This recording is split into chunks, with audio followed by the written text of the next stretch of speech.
Hey everyone, and welcome to another video. Tonight we have 2 hours of horror stories as per usual. I hope you all enjoy them. If you do, please be sure to drop a like rating. Let's see if we can reach 1,001 likes on this one. Dropping a like on the video helps ensure more people see it, but it also just lets me know I'm doing a good job. Subscribing if you are new is also very much appreciated, as I do post content just like this all of the time. We've been at this for over 10 years. You can pretty much guarantee I'm shooting for at least another 10. Also, I know that this video is a few days late. I got really caught up with like Halloween plans, and I also had some dental stuff going on. Sounds like everything's good. I am perfectly fine. I do need to get my wisdom teeth removed, and I might be getting braces, so I'm looking forward to that. Anyways, I hope you all have a great night. I hope you enjoy these stories. Sit back, do whatever it is that you do to relax. Enjoy these horror stories with no mid-roll ads right after the ad after this intro. There won't be any more after that one. And as always, I hope you all have a great night. An act I learned as a child: to hold my breath if I am in a car that is cruising past a cemetery. I don't remember who told me, but I remember it was something my friends and I would follow religiously as children, no matter who was driving or where we were going. And if the windows in the car were down, it would be mass panic to roll them all up before those wheels crested the front of the cemetery. Back then, they were the manual crank windows, the ones that took all of my scrawny kid strength to get closed. But in those moments, they always managed to close in the nick of time. I'm not sure any of us knew why we were doing it. I certainly don't. Regardless, it's a practice I've kept up even though my 30th birthday is right around the corner. It wasn't like I had big plans for my birthday, but it would have been nice to be able to celebrate it. I remember making the concrete decision when I got my own license that I would keep playing the game for nothing if not for myself. Sometimes the practice seems silly to acknowledge, but my mindset has always been, I'd rather be safe than sorry. If other people are in the car, I'm discreet about it. Much less fanfare than when I was a kid. Just one large inhale as the tires continue to glide on the road. I casually roll the windows up like it's no big deal. Maybe like I saw a bug I didn't want to crawl inside the car. But it isn't always feasible to hold your breath in time. I mean, I don't always see the cemetery until I am smack in the middle of it. I immediately stop breathing when I realize what I am driving by.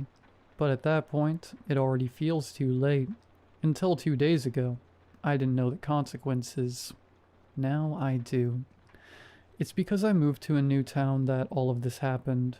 I didn't know that the back roads that led to the craft store would contain so many cemeteries. It was in my nature to simply avoid these types of roads, to take the highway, even if there was more traffic. I was alone on my way to pick up supplies for one of my mini craft projects. I should have turned the car around when I saw the road that I was going to be on for 7 miles contained nothing but curvy, grassy, open space. It wasn't like there was anyone else in the car to question my actions. I should have known as I made my way down the winding road. There would be multiple cemeteries, but I told myself not to be ridiculous. A kid's game should not keep me from driving down the fastest route to somewhere. My other mistake was leaving my windows open. At this point, it was an act of defiance. I knew there would be cemeteries, but refused to acknowledge them before they arrived. Granted, these days, windows went up much faster with electronics, but apparently not fast enough. I didn't even know anything was wrong until the next day. I woke up groggy, whipping the sleep from my eyes as I stumbled down the hall to the bathroom. My eyes were bulging and bloodshot, as if something had been pressing on the inside of my skull, trying to get out through my eyes. A thin trickle of dried blood from some time in the night caked itself onto my neck. I followed the line back to my right ear, as if something had been trying to force itself out that way. My nose was swollen, and the skin of my face was hot to the touch, as if fighting off some kind of infection. But before I go any further, I need to get back to the crux of it, the actual event. So, like I said, I was driving on an unfamiliar road with that familiar itch creeping up my back. The one that told me there would be a cemetery around every corner. The reason I didn't see it right away was because my phone distracted me. And before you sneer at me, I know I shouldn't be looking at my phone when I drive. But I just happened to be waiting for an important work update. The ironic thing was, it wasn't even the update I was waiting for. It was my sister in a crisis. She's always in a crisis, but usually her crisis doesn't impact me as much as this. They usually don't transfer over like a curse waiting to impregnate the next person. I clicked on the text to see a wall of blue with lots of exclamation points and angry face emojis. This is the reason I didn't realize my little red car had passed over the plane. I wasn't even reading the text. I closed out of the green message app almost immediately. I just wanted to make sure it wasn't something dire, something that actually needed to be taken care of at that moment. It's hard for me to describe to you the surge of fear that traveled down my back when I glanced back at the road. Of course, I stopped breathing immediately. Yes, I pulled up on all 4 window buttons as soon as my fingers unlatched from the wheel. It was over in mere seconds. One moment I was in the middle of driving by a cemetery, and in the next moment, past.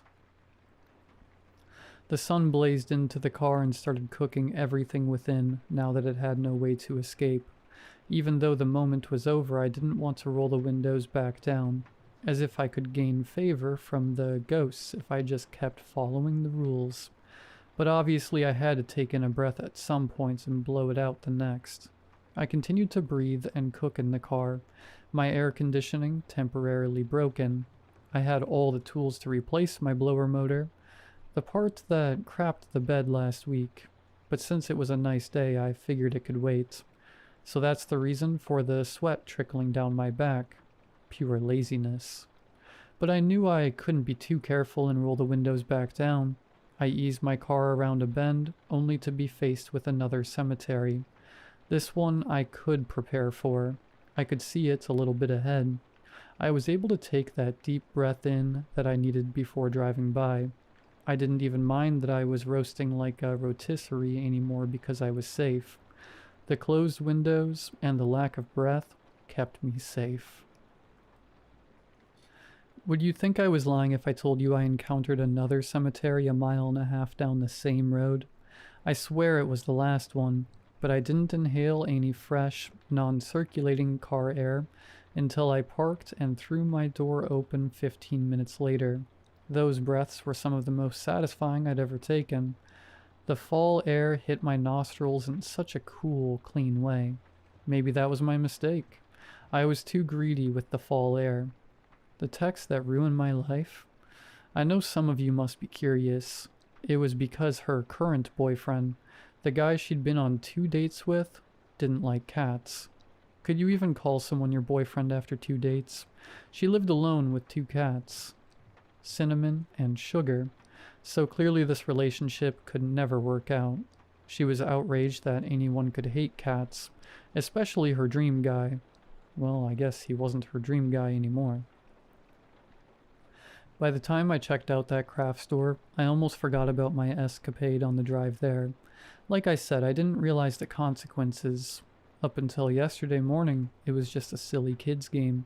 And yes, I answered my sister's text with all the correct platitudes like how dare he and you're too good for him.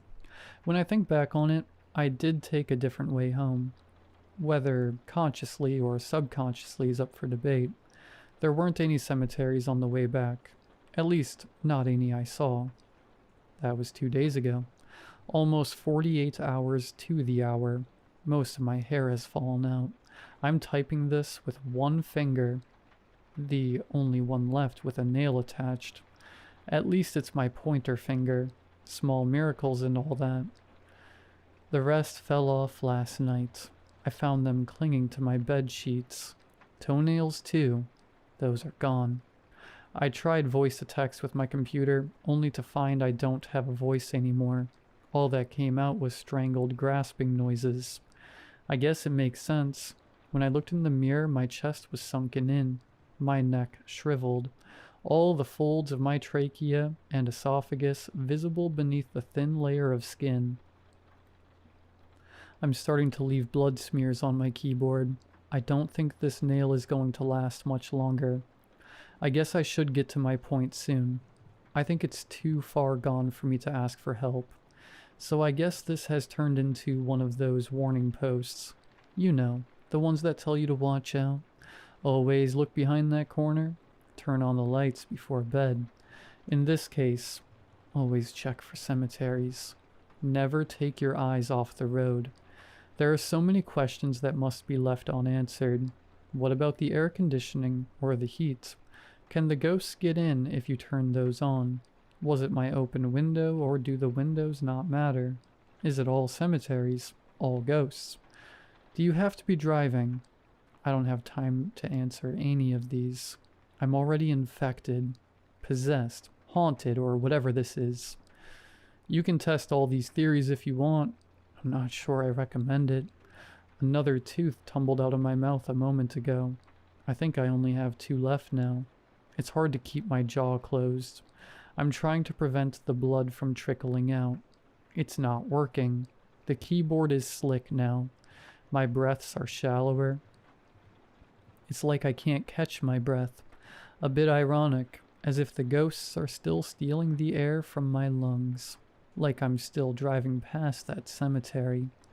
I think I only have a few moments left. Just enough to post this.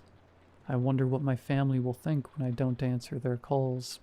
I wonder how long it will take them to find my body. I wonder if I will have a body to leave behind. At all.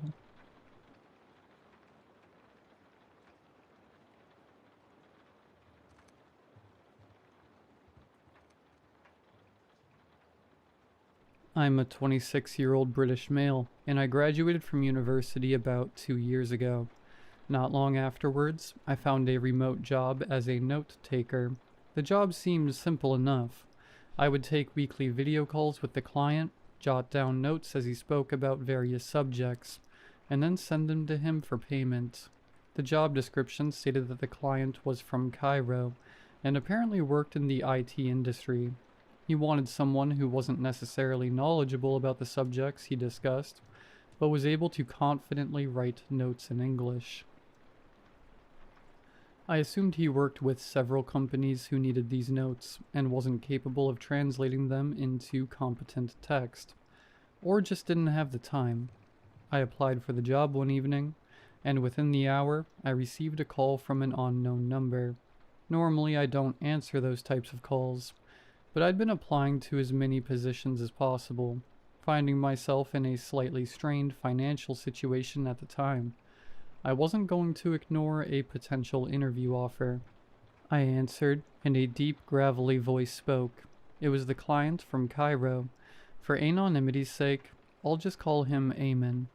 He invited me to an interview on Teams the next day. The interview went well, better than well actually. Eamon was very friendly, and despite his deep tone, he had a good sense of humor. He gave me a sort of gentle giant vibe. He looked middle-aged, had a thick beard, and wore rimmed glasses. He barely asked about my experience, and although I'm not the most charismatic person, I felt that I'd won him over with my personality. On reflection, I realized that neither of these things ever mattered to begin with. After signing the contract and starting the job, I began to notice something about Eamon. He spoke slowly, slower than I expected him to. This made the job easier, but also dragged the sessions on far longer than necessary. I didn't mind too much. I was paid by the hour, so the longer, the better, even if I did occasionally get a bit bored. Eamon would often stop the sessions to take a break for 10 to 15 minutes. His camera was always off and his sound muted during the time, which I didn't mind. I used it as an opportunity to grab a snack. When he came back on camera, he always seemed different, more relaxed. I could never quite describe it, but he spoke even slower. I assumed he might be on medication, or even drugs. Honestly, it was none of my business. I'd worked for him for around 3 months by the time Christmas rolled around. Every year, I traveled home to see my parents and grandparents. It was tradition by that point. About a day before I drove home, I received the most unexpected message imaginable. It was a screenshot, sent to me by email from Eamon. I had to blink several times to make sure I was seeing what I thought I was seeing. It was a single plane ticket, one return flight from London Gatwick Airport to Cairo International. At first I was just confused. What was the context? Did he expect me to fly out to see him over Christmas? Eamon had never mentioned family once, but even if he had one, why the hell would he want me there? I was weirded out, but figured it must have been a mistake. There was no message, no title, no explanation. I assumed he'd meant to send it to someone else in the UK. I replied within minutes, asking if he'd meant to send it to somebody else. His response surprised me even more. It was firm but simple. No, I didn't. Can you not make it? I was definitely concerned. I didn't want to be rude, but I also didn't want Eamon thinking this was okay. It breached employer-employee boundaries tenfold. I let him know that. While I appreciated the gesture, I already had family plans, and it wasn't appropriate to buy me plane tickets to another country without even asking first. I expected a quick reply, but there was nothing.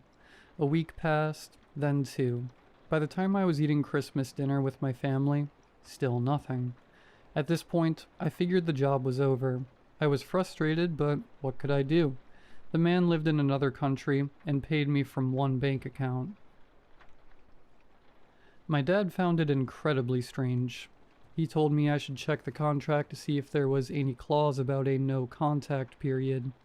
If Eamon had broken the contract without a legitimate reason, I might be entitled to compensation. For the next week, I combed through the lengthy contracts. Not much stood out. It was mostly legal mumbo-jumbo, but just as I was about to give up, I found something.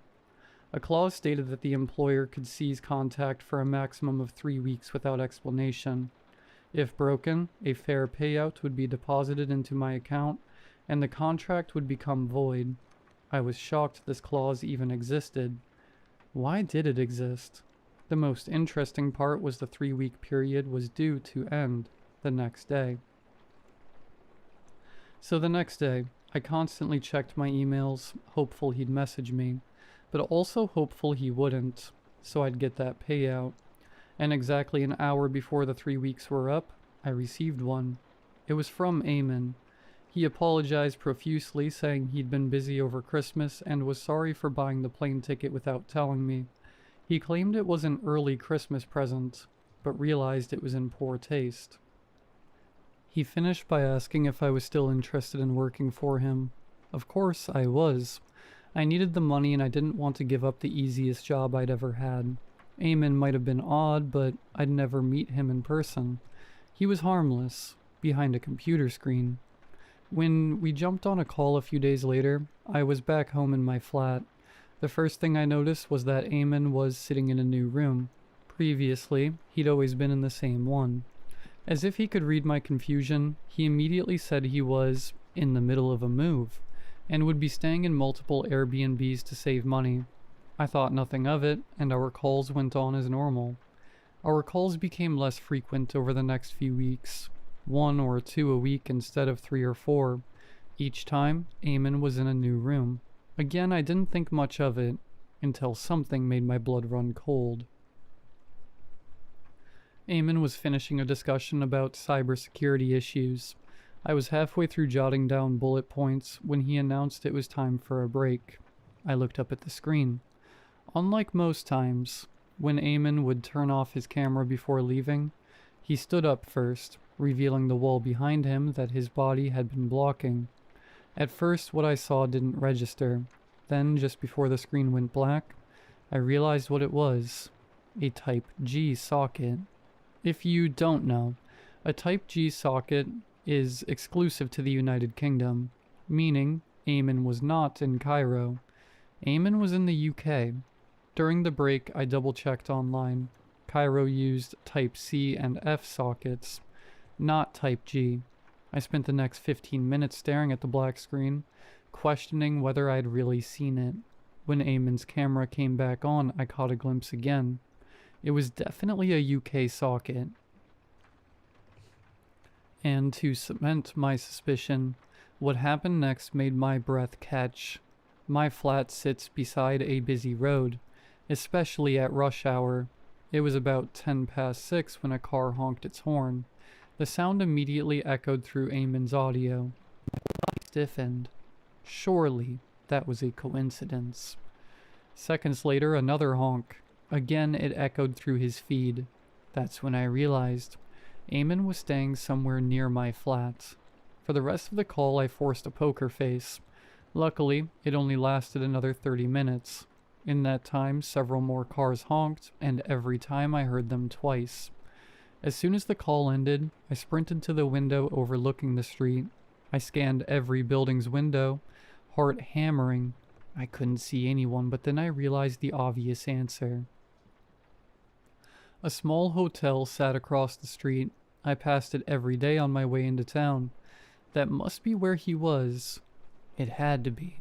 Seconds later, my girlfriend came home from work. I hadn't mentioned her before because she hadn't been relevant to the story, but as she poked her head in, she could see something was wrong. I told her everything.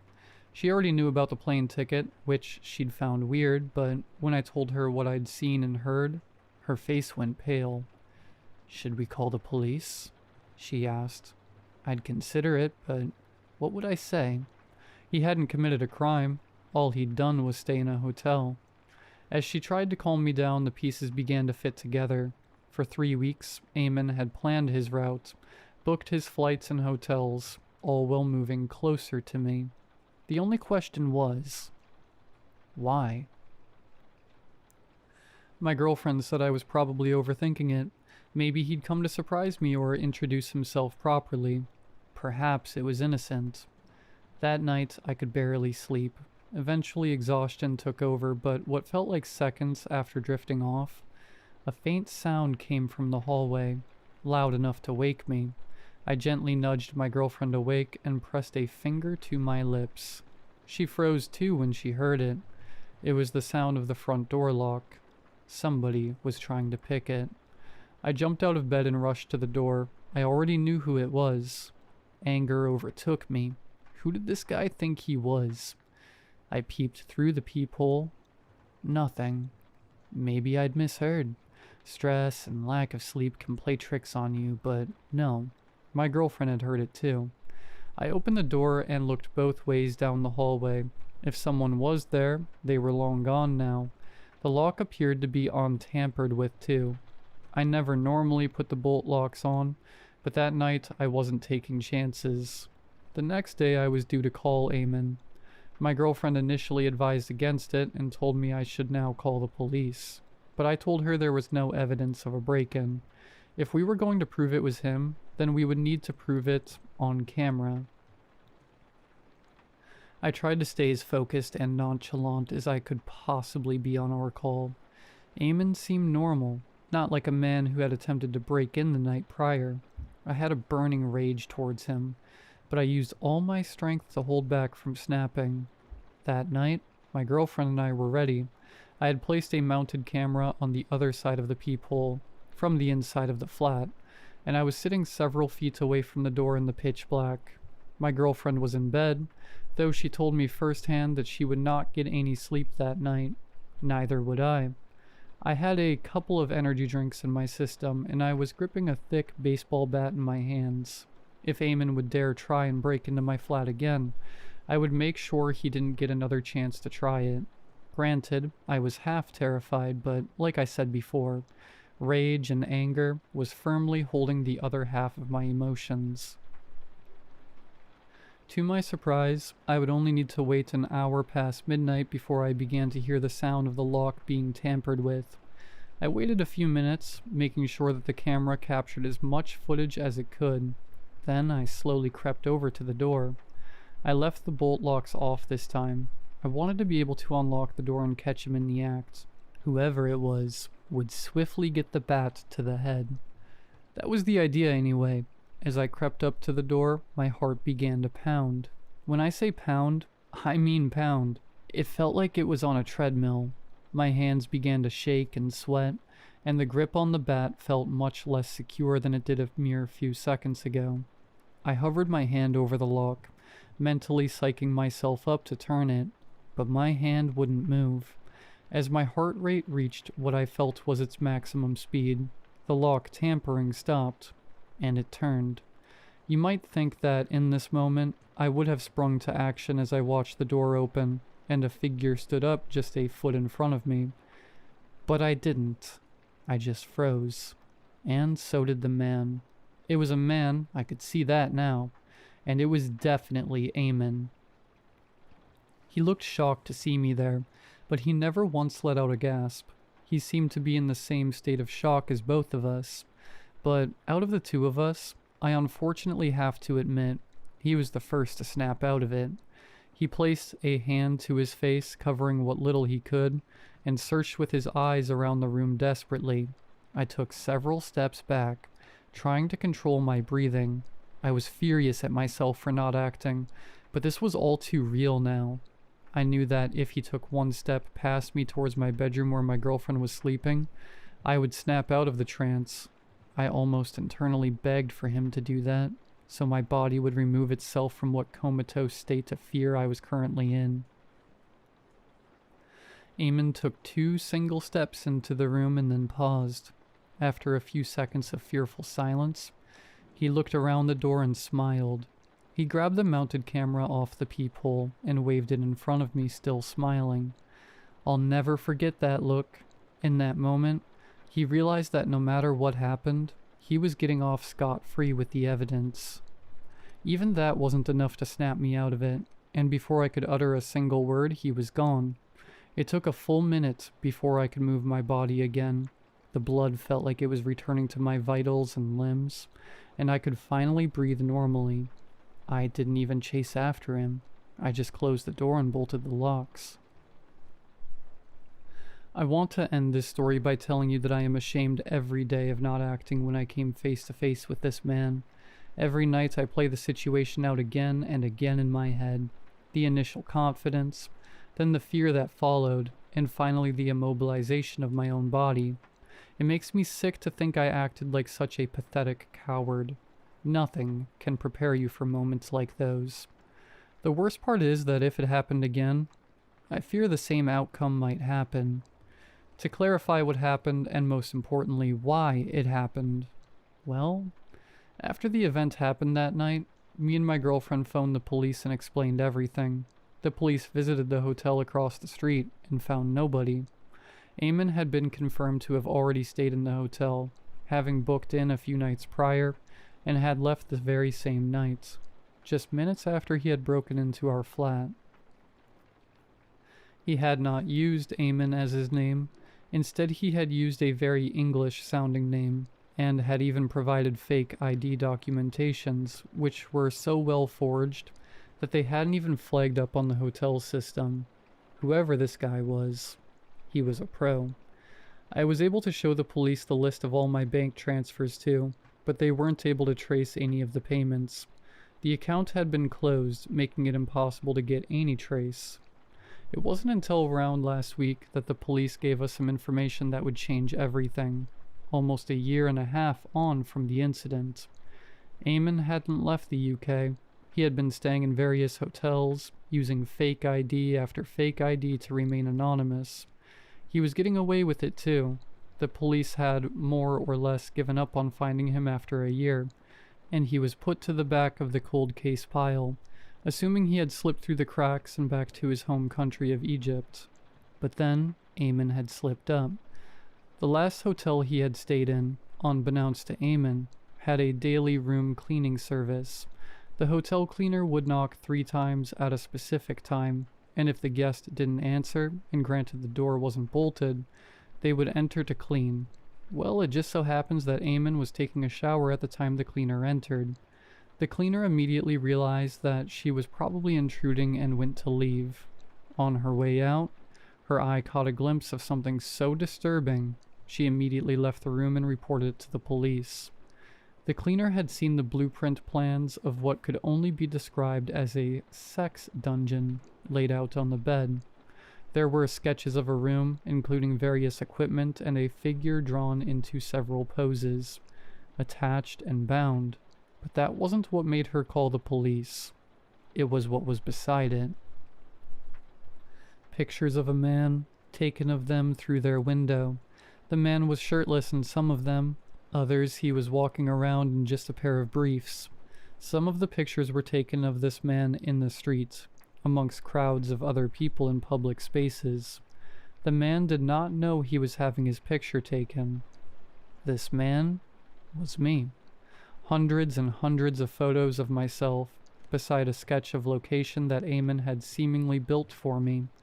Suddenly everything made sense when the laptop evidence came out, too. Every single call that me and Eamon had shared was recorded by him. Hundreds and hundreds of screenshots had been taken of me from them. Hundreds had been printed out. During the breaks that Eamon had requested, I could only imagine what he had been doing. When the policeman told me all of this, I struggled to hold back the vomit that was building in my throat. This man had not planned to break into our apartment to cause harm to my girlfriend or to steal anything. He had come there to take me, back to Cairo, back to what he had planned. Why did he not take me that night? I don't know. I really don't. Perhaps he saw the bat and figured I was too much trouble. Maybe he had planned to drug me in my sleep, and me being awake was too much of a wrench in his plans. I don't know why he didn't do anything that night, but I know that I'm grateful he didn't try, because I don't think I'd still be here if he had.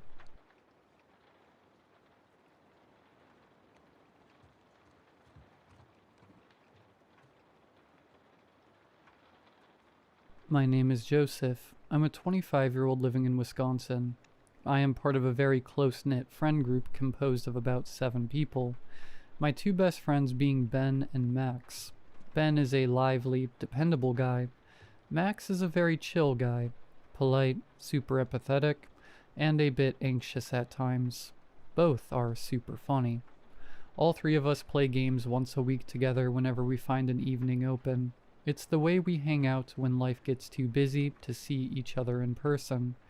It's sort of a comfort zone for all of us. We've been doing things this way for years.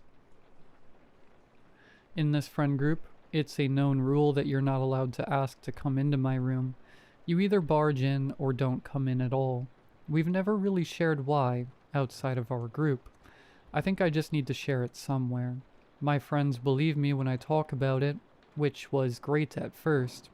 After the past 3-ish years, though, I've started to doubt myself and feel awkward keeping it as a rule. I don't know, maybe that's an excuse. Maybe I just want it out there. Around 3 years ago, when I was about to turn 22, I had a free evening after work and texted the group chat to see if Max and Ben were free. At the time, I lived in a suburban duplex apartment. I got normal responses from both of them. We have a unique flavor of stupidity that we throw around when talking. It felt pretty standard at the time when they responded. We started pretty late, around 12 a.m. Our game sessions usually lasted a few hours, and seeing as I had been getting up at 6 a.m. every morning, I was pretty tired and a bit loopy already.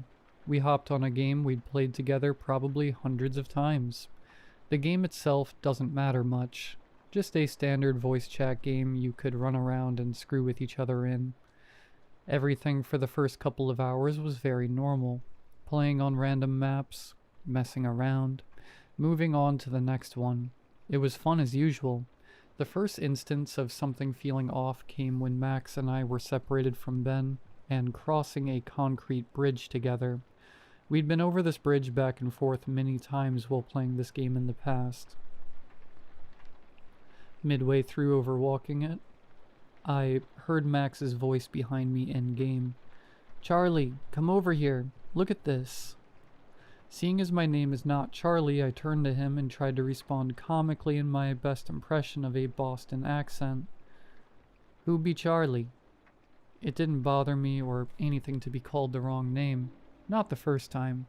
I just couldn't think of anyone we knew named Charlie. He was looking out over the left side of the bridge. On the right side of this bridge was a giant concrete wall that went up higher than you can realistically climb above. On the left side was a huge, deep cavern with a thick, dark fog in it that made it look infinite. He was staring into it. Ah, whoops. Yeah, sorry, man. But do you see that? I ran up and turned my character to look into the fog with him. I couldn't really see anything. Not really. What are you looking at? There's a little outline of a person down there.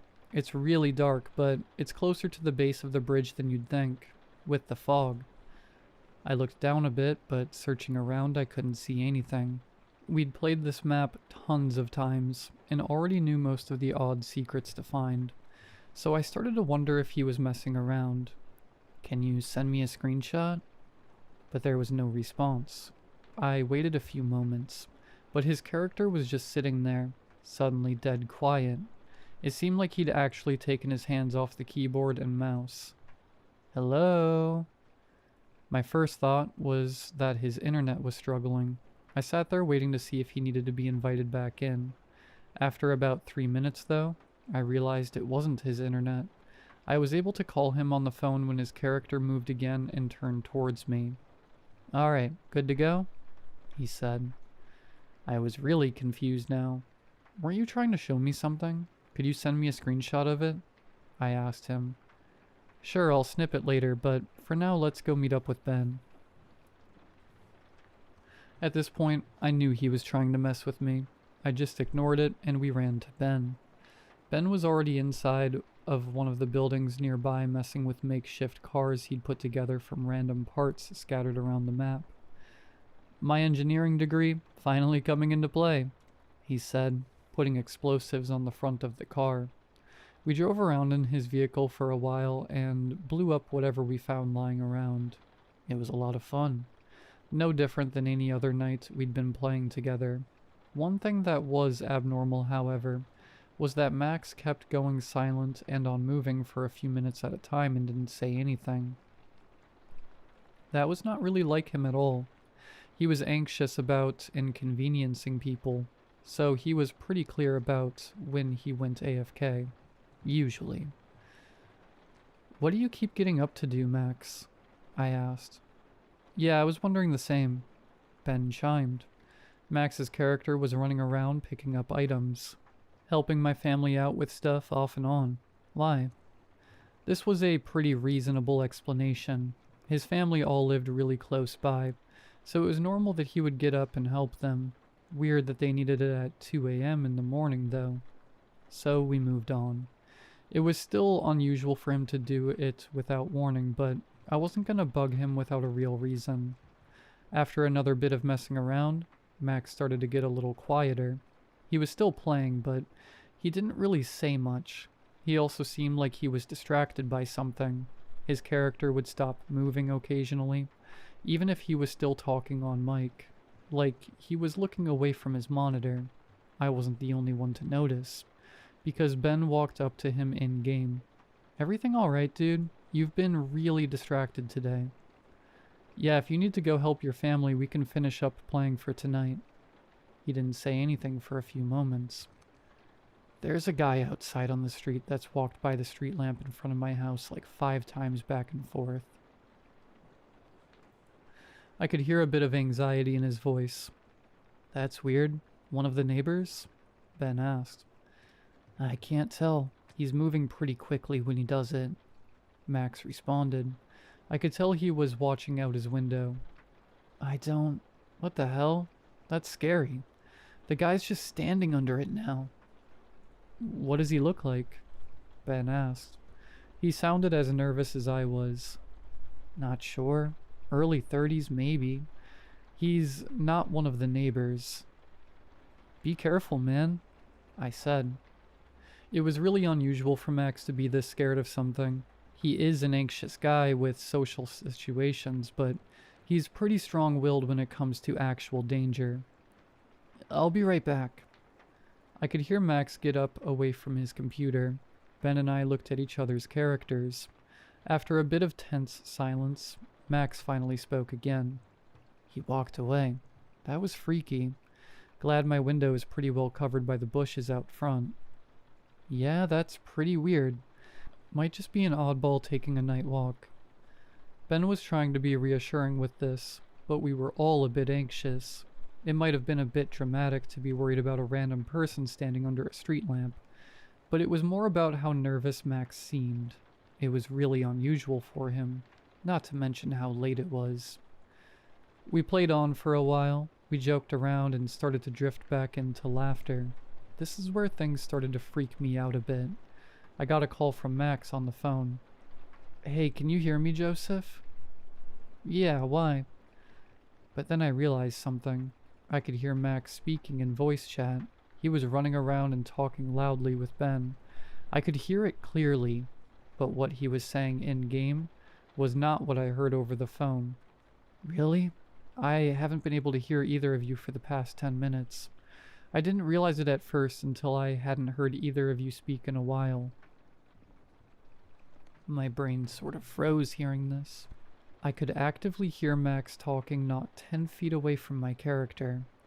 Are you talking in-game right now? No, why? Did you do something to try and fix it? I can't hear you guys at all. I didn't really know what to do here. My heart was speeding up a bit listening to this happen. I muted on my phone and started to talk over voice chat. Hey Max, can you hear me right now? Max's character turned to me. Yeah, loud and clear, boss. This is exactly the response I'd expect from Max to a question like this. He had to be messing with me. I unmuted on the phone. Are you messing with me, man? I am seriously confused right now.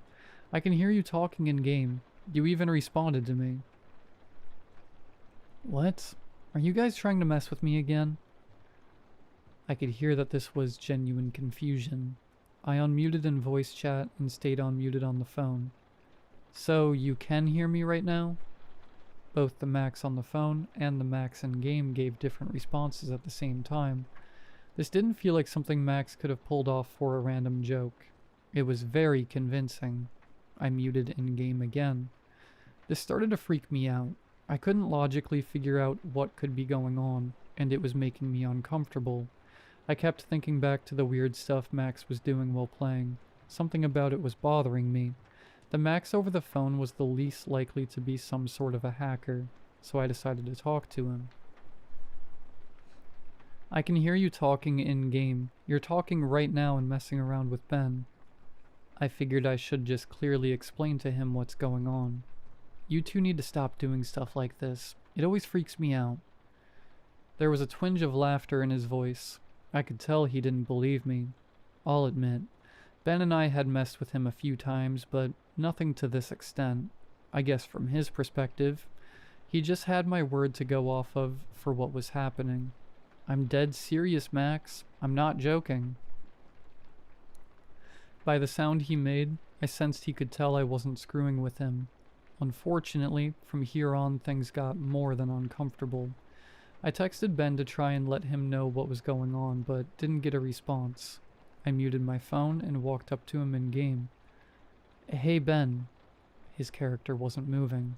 I think he got up to do something real quick, I heard Max's character say. I didn't like that I couldn't tell if it was really him or not. Both the Max on the phone and the Max over voice chat sounded exactly like him. I sat there and waited for a while to see if Ben would come back. I heard Max's character speak again. Holy shit, he said. This sounded like he was genuinely startled. It made my heart sink a bit. What? I can't see it clearly on the street, but I think someone's being attacked. I see something in the road, and a girl is screaming. I heard a loud noise that sounded like him getting up from his chair and ripping off his headphones. What is that? What? What? I heard a sudden movement that sounded like he slammed his hands against the desk. His breathing became really loud. He was right next to his mic. It sounded like he was trembling. I think that saw me. It saw me. It looked right at me, Joseph. Ben, someone needs to call the police. My phone isn't in here. It's in the other room. I was just stuttering, trying to think of a response. At this point, I didn't know what to do, because I was on the phone with who I thought was Max already. Ben was still silent. Joseph, please. I don't know if it saw me, and what I just saw, that girl. Joseph, I think it's going to kill me. I have to hide. Tell the police I'm hiding in the... I jumped when I heard a loud crash like a window shattering, followed by the most horrific scream I have ever heard in my life. Max was screaming for help. This was real. There's a difference between a fake scream and someone pleading for their life, and this was real. It made me feel queasy. Max, are you okay? I screamed through my phone. Yeah, I'm fine. Why? What's going on? Max, you were screaming. It's coming from your character. You're being attacked or something. It sounds so real. Please tell me this is a joke. This is too far for me. I would not do that, dude. I'm serious. This is scaring me. Are you both joking with me? I keep telling you no. Not at all. This is too far. I was trembling and didn't know what to do. I held the phone away from my face, turned to my microphone and asked, Max, what happened? There was silence for about 30 seconds. My whole body tensed when, very loudly and clearly, I heard what sounded like someone grabbing the headset and putting it on. I stayed quiet. Someone was breathing very quietly on the other side, and Max's character began to move again. Over the phone, I asked Max whether he was moving or not. No, I'm on the phone across the room from my PC. Something about the air of the situation had changed. I didn't know if I should move my mouse or speak. What was moving the character? Who was I on the phone with? It sounded like Max. Was it? Out of nowhere, Max's character turned and froze, staring straight at my character. After a moment, it ran up to mine, and Max started speaking in-game. Can I come in, Joseph? Can I come in, Joseph? Can I come in, Joseph? It repeated this over and over. It didn't take a breath. The sound was almost like a recording. Then I realized something. I tore off my headphones. I remember feeling every hair stand up across my body. The character was repeating the phrase. I could hear it in my headphones, but removing them, I could still hear it. It wasn't just coming from my headphones. It was muffled, coming from my closet just a few feet behind me. I was unable to speak or move. Something about the noise I made caused Max to sound panicked. Dude, what's wrong? Are you crying? Something is in my room. I could barely get the words out. Max said he was going to call the police, which made me panic even more. I would be alone with this thing while he was on the phone. No, Max, please stay on the phone. It's here. It's in my closet. I'm terrified. What do you mean it? Wait, no, just stay quiet. I'll stay. Don't worry, man. I'm here. I'll message the group chat and tell someone to call the police to your house. I sat there silently for far too long, shaking. I could still hear the muffled words coming from my closet. Not once did it pause or slow down. It sounded like Max, but I knew it wasn't. I couldn't tell if it sounded excited or distressed. Its voice was getting shakier with each passing repeat. My heart was going so fast I thought I was starting to have a heart attack. I wasn't even trying to figure out what this was anymore. I wanted out of there. But the door out of my room was on the other side of the closet. Okay, Joseph, Mary is calling the police. Just stay put and quiet. I'm also getting in my car to drive over there to you. I'll tell the others to meet me there too. I tapped my phone in an attempt to acknowledge him. Suddenly, the repeating voice stopped. I was petrified to think it may have heard me. The tap was so quiet. I don't know how anyone would be able to hear it, especially from the other side of a closed closet door. I'd also spoken a moment ago. Why did it react this time? Then it started up again, repeating. Whatever it was listening for movement. Despite this, I decided to try to get past the door. The window behind me would be loud, so it wasn't an option. I took very slow steps, trying my best not to creak the wooden floorboards beneath the carpet. I got to right before the closed closet door. I could hear it clearly, deep in the lower part of the closet. It wasn't whispering, and now that I was closer to it, I could hear something else, very quietly and softly, in between repeats. I could hear what sounded like tapping on the door. It was almost as if it was trying to knock. I did not want to step in front of that door. Every part of me was resisting. The moment I put my foot in front of the closet door, the voice stopped. I have never experienced heightened senses like I did at that moment. The silence felt so loud it hurt. My skin felt like it was burning horribly on the side closest to the closet, in what I assume was bated anticipation of something opening the door. I had to stop myself from screaming when the door shook violently with 3 consecutive hits. It was knocking again, but much more forcefully now. This time it was directly next to my head on the other side of the closet door. The knocking was followed by the repeating phrase, starting back up again. It sounded faster, more frantic. It almost sounded like it was on the verge of screaming. It was very clearly as close to the door as possible. I wanted to run so badly. With every step forward, the voice followed me, inches away from my ear on the other side. It obviously knew I was there, so I just gave in to my fear and sprinted. I got to my bedroom door and started to open it. My skin felt like it was still on fire from the fear. I heard something violently turn my closet doorknob behind me and push it open with immense force. I did not wait or look. I ripped open my door and flung myself through, slamming it behind me, and sprinted into the living room. I don't remember what I said to Max at that point over my phone. Apparently he could hear over the phone what I'd been hearing once I'd gotten close enough to the closet. I could tell he was rushing to get into his car. Watching, nothing came out of my room. Nothing even touched the door. It was just pure silence. I kept listening, but nothing made a sound. Waiting there in silence was horrible. I began wondering if it entered some other part of the house, but for some reason I had a strong feeling in the pit of my stomach. If I took my eyes away from the door, that thing would know. I could feel it. It was still waiting, watching me for the moment I stopped looking. I don't even know if I blinked. After an eternity, I could hear the police sirens. They arrived and found me trembling in the corner of the living room. I don't remember much during this, at least accurately, but I know they searched the home and the room thoroughly. Max and the others arrived one by one not too shortly after. I had no proof of what was going on, but the police believed something had happened because of how horrified I was. Unfortunately, they suspected it was a bad drug trip of some kind.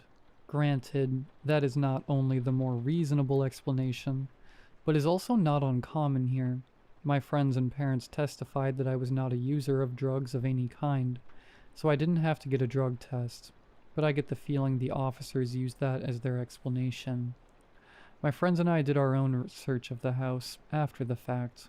My friends are overprotective of each other, so it was hard to convince them not to.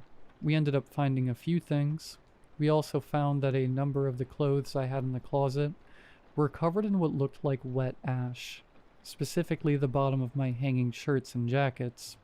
It was like whatever was crouched under them was covered in it. The same substance was scraped across the door from where it had followed me. It smelled horrible. I don't even know what I'd compare it to.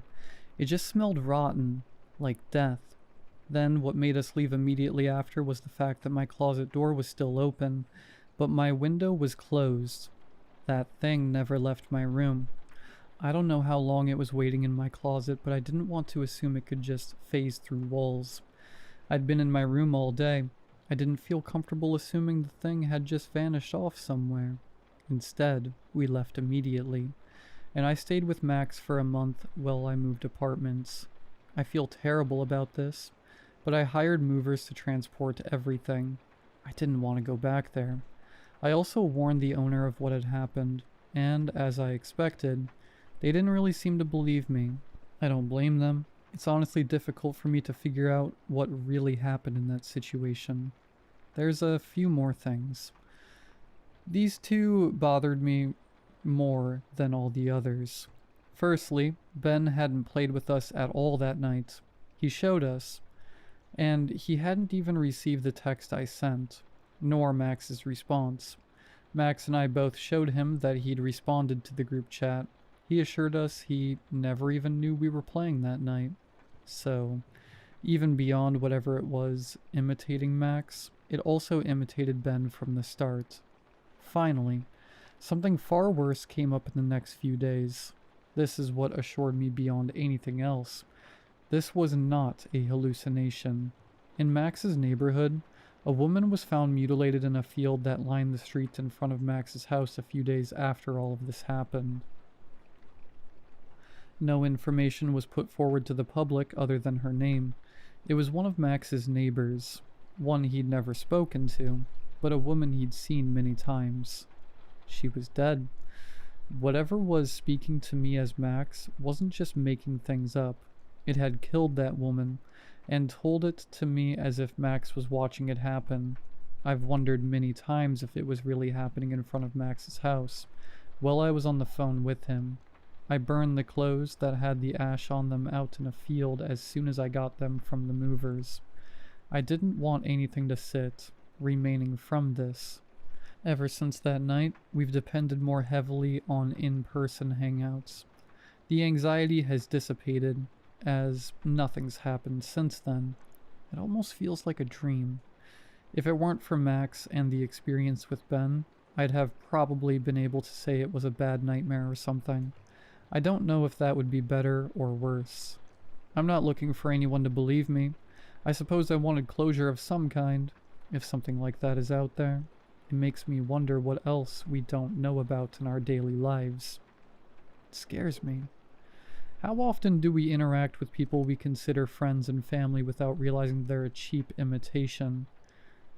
That thought runs across my mind every time I have a sentimental conversation with a friend over the phone, or think of a good memory with a person I love, where we weren't face to face. Someone getting my name wrong sends me so much anxiety. If I couldn't see them in these memories, was it them? Were they really there? For my own sanity, I have chosen to try and believe they were. However, I have a feeling I will never have a way of really convincing myself it's true.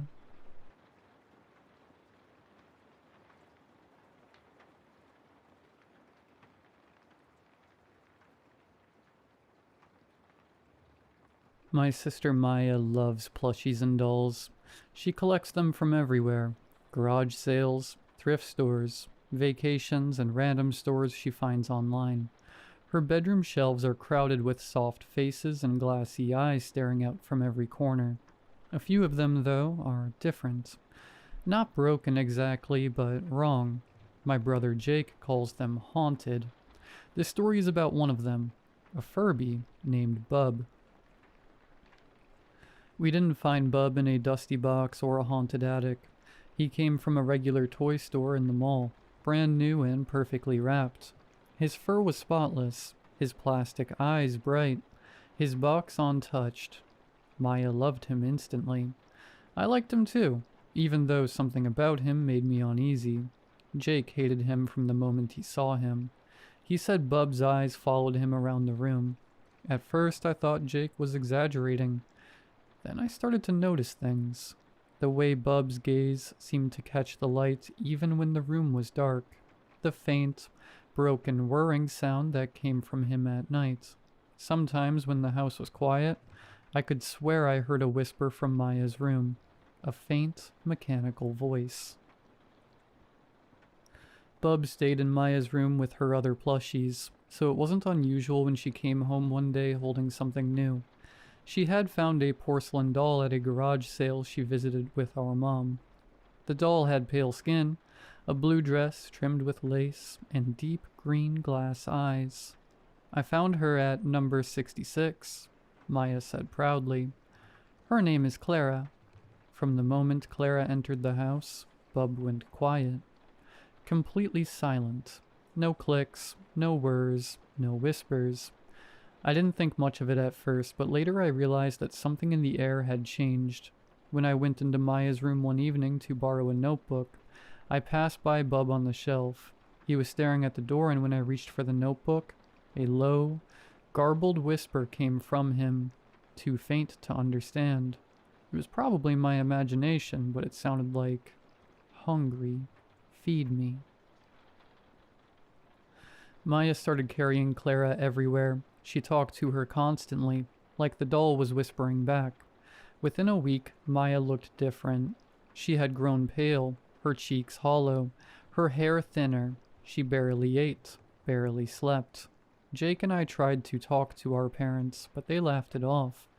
"She's just being creative," Mom said. I didn't think creativity made someone look like they were fading away. One night, I decided to get rid of Clara myself. The moonlight was weak when I slipped into Maya's room. Everything was still. Her dolls watched from the shelves, and Bub's eyes glimmered faintly from the dresser. As I crept toward the bed, I could have sworn one of his eyes flickered closed, like a wink. Clara lay beside Maya, her green eyes half open, only human. Her hair seemed thicker than before, her cheeks faintly pink, her lips slightly parted in what almost looked like a smile. When I picked her up, her body was ice cold.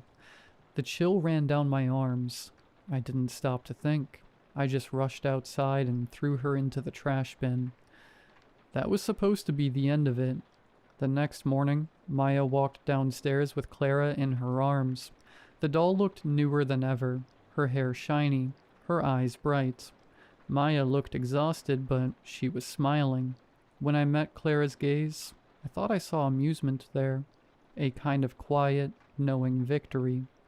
A week later, our parents went away for their anniversary. It was just the three of us, Jake, Maya, and me, left in the house with a freezer full of pizza. That night, the table felt heavy with silence. Maya sat opposite me, pale and distant, with Clara perched neatly on her lap. Every so often, Maya's hand twitched, as though someone were tugging invisible strings. "Do you want a bite, Clara?" Maya asked softly. Jake sighed. "Oh my God, Maya, it's a doll. It doesn't eat pizza. Can you stop being weird?" Maya looked up. Her eyes didn't look brown anymore.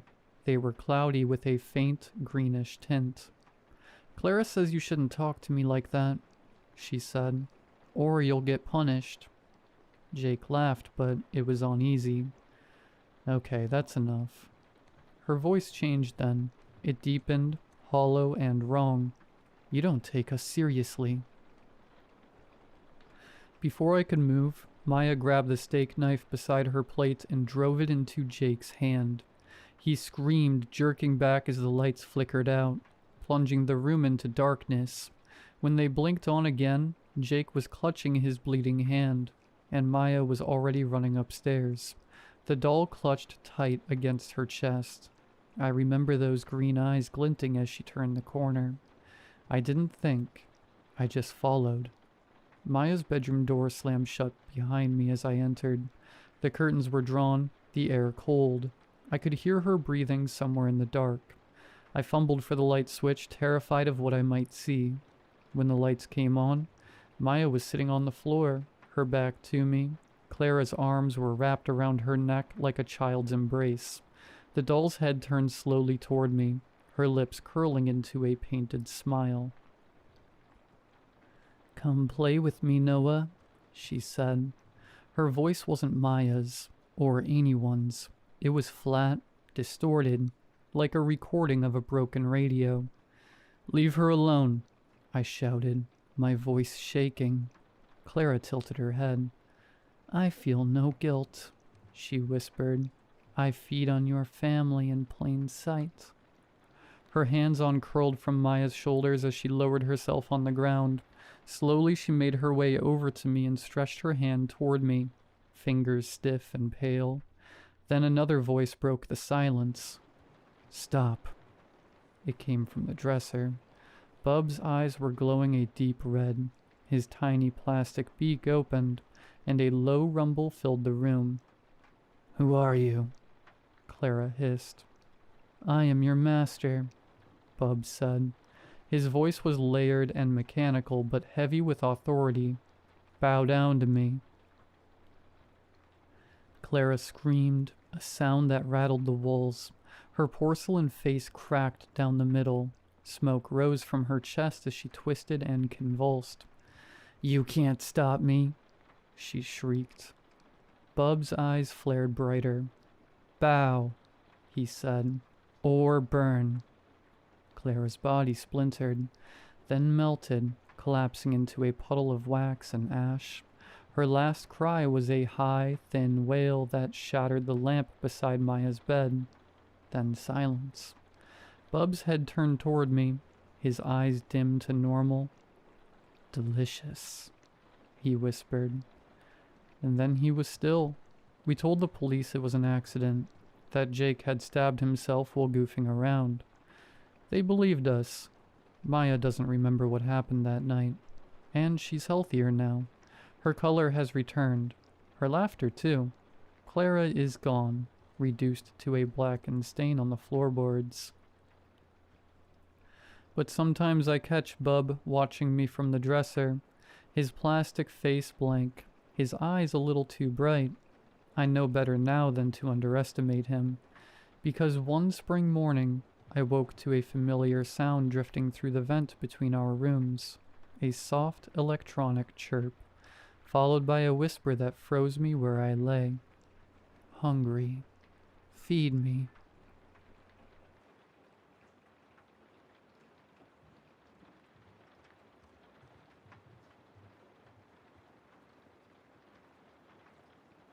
I don't usually post stuff like this.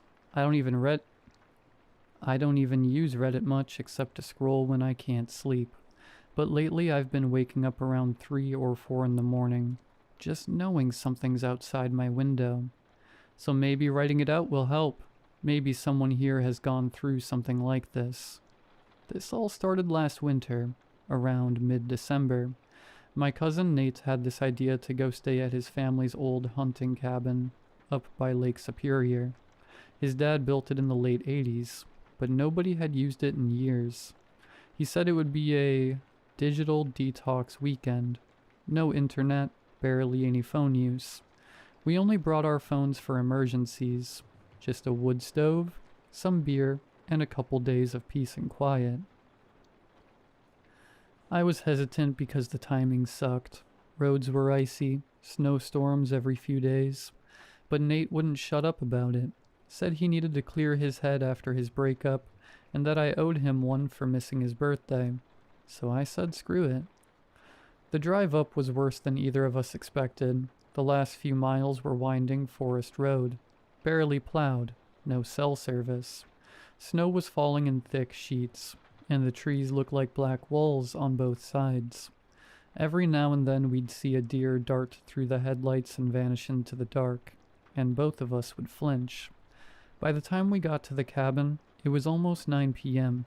The place was buried halfway up the porch in snow. No footprints, no tire tracks, just untouched white. Inside smelled like damp wood and animal piss. The first thing we noticed was the cold. Not regular cold. It felt wrong somehow. Heavier. Like it didn't belong inside. We got the generator going. Thank God it still worked. And the little place started to warm up. Nate cracked a beer, joked about how we were real mountain men now.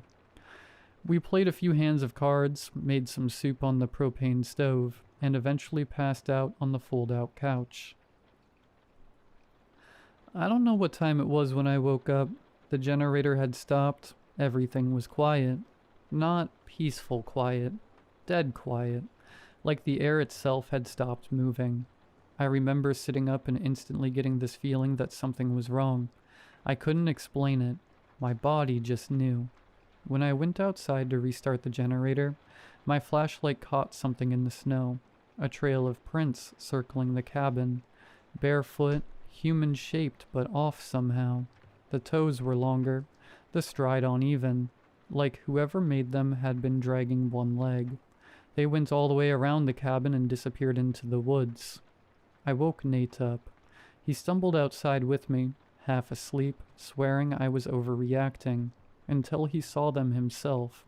He crouched down to look closer, and I swear I saw his breath catch when he realized how deep they went, like whoever made them wait a lot.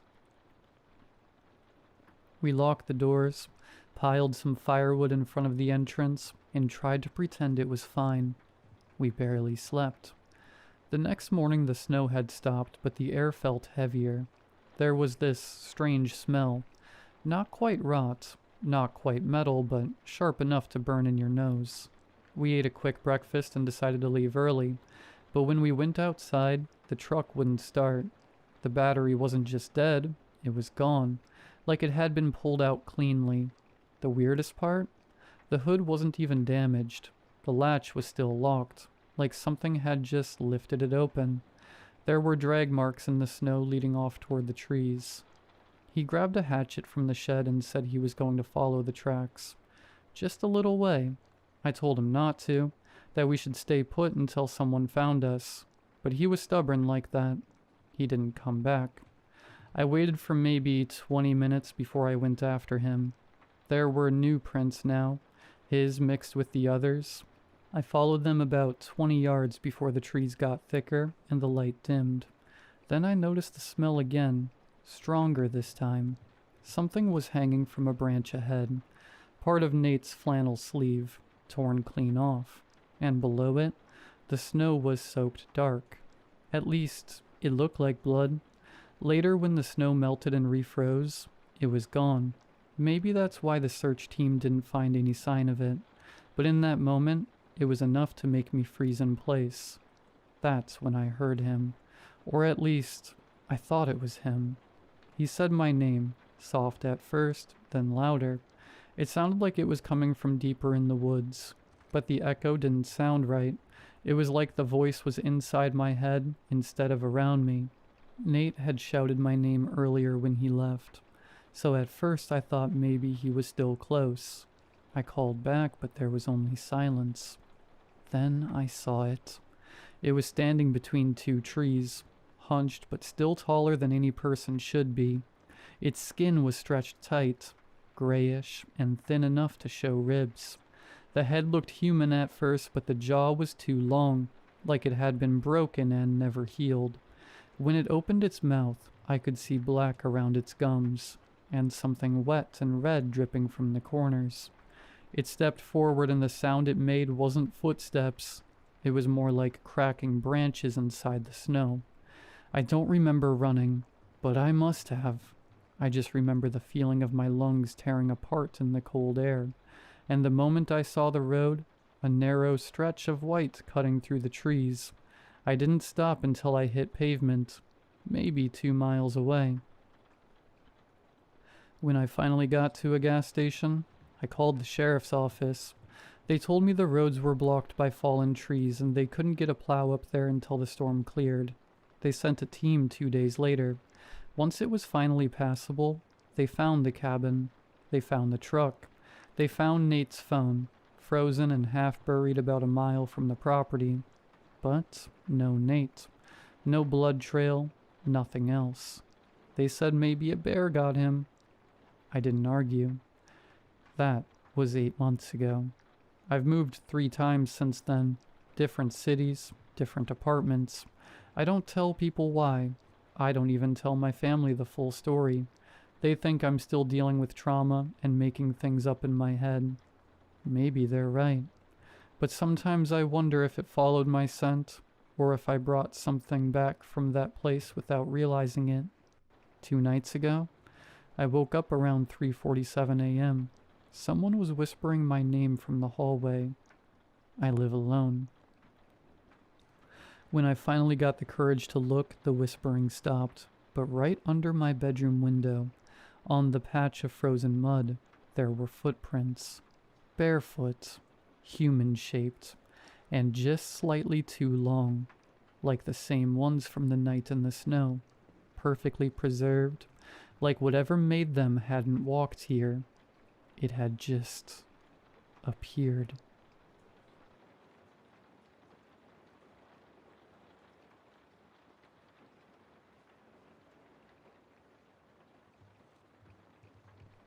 I don't know if I'm losing my mind, but I need to write this somewhere before it gets worse.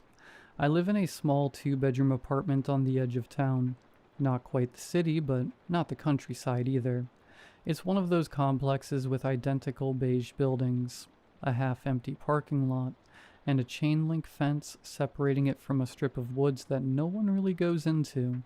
The kind of place where people keep to themselves. I've been here for 2 years. It's quiet, which I like. Or at least it was. About 3 weeks ago, I started hearing this weird noise outside my window at night. Not just random noise. It sounded like someone walking. Not heavy footsteps, but slow, dragging ones. Like bare feet on pavement. At first I thought maybe it was one of my neighbors coming home late, or some raccoons going through the trash. But the sound didn't make sense. It would stop right beneath my window, stay there for a few minutes, and then move toward the fence that leads to the woods. After a few nights of that, I started looking out the blinds when I heard it, but I never saw anyone. Until the 5th night. That night, I was up late working on my laptop when I heard it again. Slow, scraping steps on the sidewalk below. I peeked through the blinds. The motion light by the parking lot flicked on, and for a split second I saw a figure standing near the fence. It was tall, too tall and thin, but the proportions were wrong, like someone had been stretched out. I could see its outline in the yellow light. It had long arms that hung lower than they should have, and its head tilted like it was listening. Then the light turned off, and it was gone. I didn't sleep that night. I told my neighbor the next morning, a woman named Danielle who lived here longer than I have. She looked uneasy when I mentioned the woods. She said she's heard weird noises too, especially around 2 or 3 in the morning, crying sometimes. Could be coyotes, she said, but her voice didn't sound convinced. I tried to brush it off. Maybe it was an animal. I even left my phone recording one night while I slept, just to prove it was nothing. When I played it back the next morning, most of it was silence until about 2:17 a.m. That's when I heard footsteps, then this sound like something whispering, really close to the microphone. It was too quiet to make out, but it almost sounded like my name. The next night, I left my phone recording again, but when I clicked in the morning, the file was corrupted, just static. Things got worse after that. I'd find the motion light by the parking lot on when I woke up, even though it's supposed to turn off automatically. My trash can got knocked over twice. Once when I stepped outside in the morning, I noticed what looked like handprints on my window. Not fingerprints, full, flat palms. Too long. The skin had left smudges, like it was damp. I tried calling the building manager, but he brushed it off as kids messing around. Then about a week ago, I got home from work and found something sitting outside my door. A dead rabbit. Its body looked twisted, like its neck had been turned completely around. I didn't even touch it. I called maintenance, but when they came by, the body was gone. That night I heard someone knock on my door around midnight. 3 slow knocks. When I looked through the peephole, no one was there, but I could hear breathing. It was deep and uneven, like someone trying to imitate what breathing should sound like. After about 30 seconds, it stopped. I didn't sleep again that night either. The next morning, I noticed muddy footprints leading from the front door to the sidewalk. Bare feet, large ones, with toes that looked too long. Danielle moved out 2 days later. She didn't even tell anyone, just packed her car and left. I don't know what's happening here. Last night was the worst. Around 2:30 a.m., I woke up because I heard something tapping on my bedroom window. I live on the 2nd floor, so there shouldn't be anything tapping on my window. When I looked, I saw a face pressed against the glass. It was pale, almost gray, and the eyes were too big. The mouth was open, moving like it was trying to form words. but no sound came out. Then, this part still makes my stomach turn. I realized it looked like me. The same eyes, the same hair, but wrong, like someone wearing my face but not knowing how to use it. I fell backwards, hit the nightstand, and by the time I looked again, it was gone. I haven't told anyone else yet. I don't even know how to explain it. But tonight, as I'm typing this, I can hear it again. The dragging footsteps outside, moving up and down the sidewalk. Every few minutes it stops right below my window. And I swear, I just heard it whisper my name.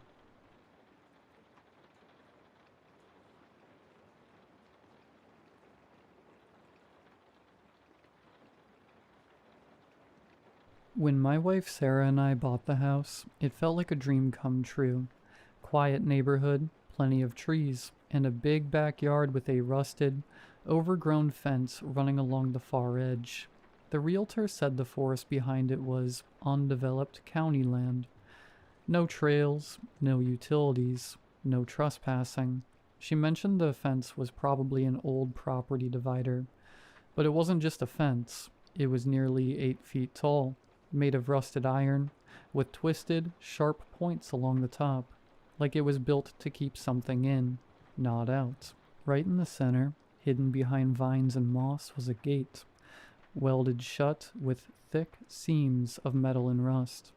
On the inside of the gate, our side, someone had carved a single word into the metal: stay. At first we thought it was some strange leftover from the previous owners. Maybe they were paranoid. Maybe they had kids and wanted to scare them from wandering into the woods. Now I think they were trying to warn us. The dog noticed it first. Bear is usually friendly, dumb as a rock, but loyal. After we moved in, he refused to go near the fence, wouldn't even step into the backyard. He'd stand at the sliding door, growling softly, tail low, ears pinned. Then the dream started. Sarah said she kept dreaming about the woods, dense black trees packed tighter than they should be. She said she heard things walking just out of sight, shapes moving between the trunks. I shrugged it off, told her it was stress. New house, new environment, normal adjustment stuff. Then I started having the same dreams, and then it got worse. One night last week, I woke up at exactly 3:17 a.m. Not from a noise, not from a nightmare. I just knew I had to wake up. The house was silent. Even Bear wasn't snoring. I got up and looked out the back window. There, standing inside the fence, on the other side of the welded gate. I couldn't see much, just a tall silhouette. Pale, almost white, barely human-shaped. It didn't move, didn't run when I turned on the porch light. It just raised a long, thin arm and pointed at me. I blinked. It was gone. The next morning, I found bare footprints in the dew. Human-looking, but wrong. Toes too long, arches too low. They led from the gate, across the backyard, and stopped right beneath our bedroom window. That night, Sarah said I was talking in my sleep, not mumbling, whispering. She said I kept repeating the same phrase over and over. Let me back in. I remember now. Let me back in. I don't remember any of it, but she swears she saw me get up around 2 a.m., unlock the back door, and stand by the fence, just staring. She said I whispered something to the gate, and something whispered back. Last night was the worst. I woke to Sarah shaking me, tears in her eyes. The gate, she said. Listen. I held my breath.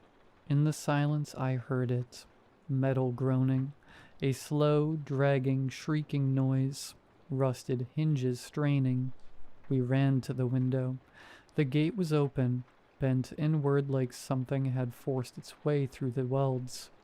I grabbed a flashlight and went out barefoot, heart pounding. The air near the gate was colder, still, like the woods themselves were watching. And that's when I saw it. The word on the gate, stay, was gone, scratched over with deep, jagged gouges. Now it said, welcome home. I don't know what I did. I don't know what's calling to me from those woods, but something is. Something that remembers me, and I think I'm starting to remember it too.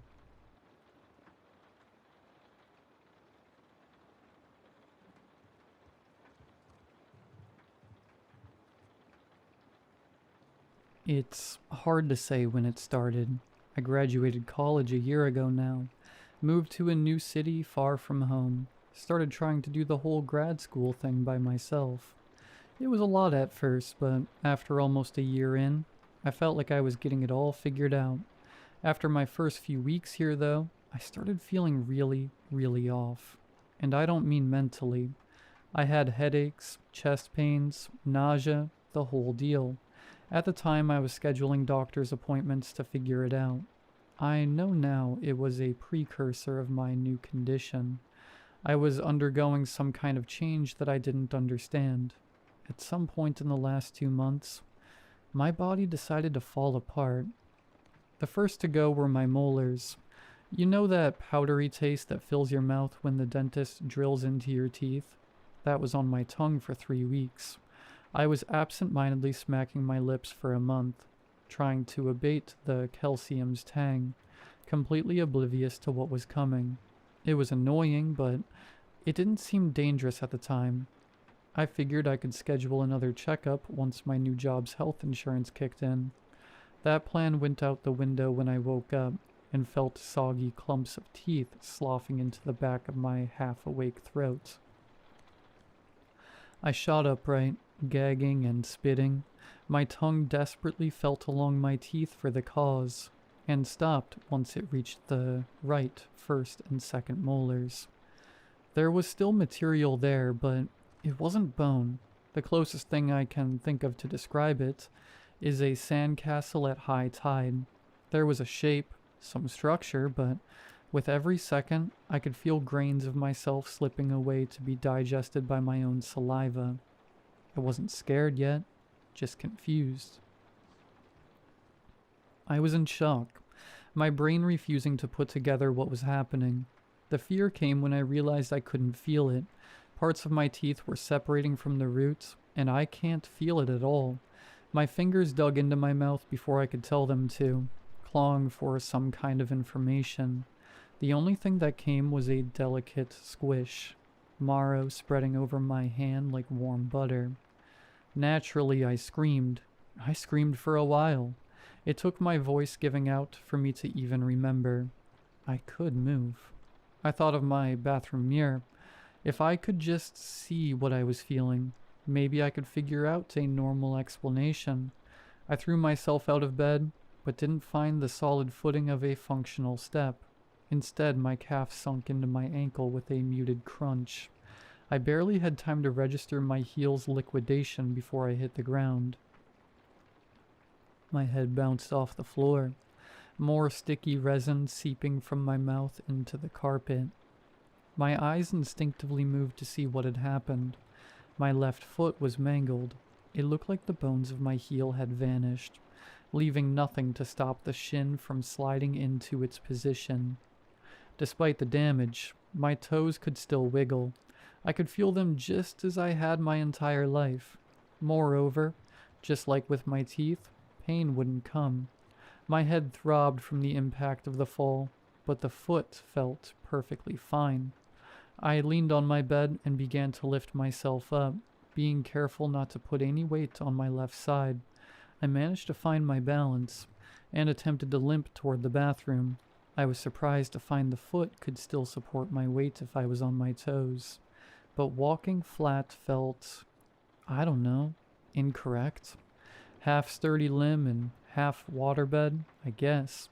With each step, I felt whatever was left of my tarsals sloshing through whatever was left of the muscle, creeping into the structurally sound portions of my body.